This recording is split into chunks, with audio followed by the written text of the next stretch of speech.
Sudarlun, dua orang warga di Kecamatan Dedep Rece, Desa Cane Baru, Kecamatan Pantan Cuaca, Gayo Lues terseret banjir. Insiden bencana alam ini terjadi setelah wilayah itu dilanda hujan deras Senin 22 November 2021 pukul 22.30 waktu Indonesia Barat. Dari informasi yang dikumpulkan Serambion TV, satu di antara korban hanyut yang terseret derasnya air bernama Aman Tingkem, 45 tahun, yang ditemukan tersangkut di tengah sungai air keruh dalam kondisi meninggal dunia Selasa 23 November 2021 pukul 08.00 waktu Indonesia Barat.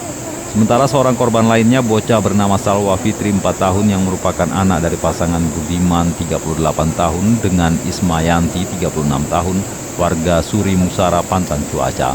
Bocah tersebut juga ditemukan meninggal dunia setelah beberapa jam pasca kejadian. Burhanuddin, warga sekitar didampingi sejumlah warga lainnya, mengatakan korban yang hanyut Aman Tingkem 45 tahun awalnya ingin membantu korban Salwa Fitri yang merupakan anak dari warga lainnya untuk menyeberang sungai pasca terjadi longsor.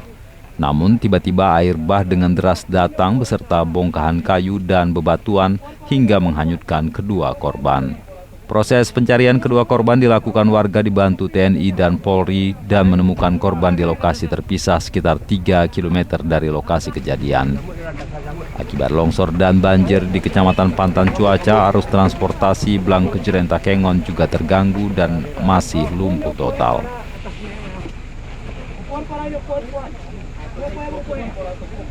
Dari Blang Kejeren, Rasidan, Serambion TV.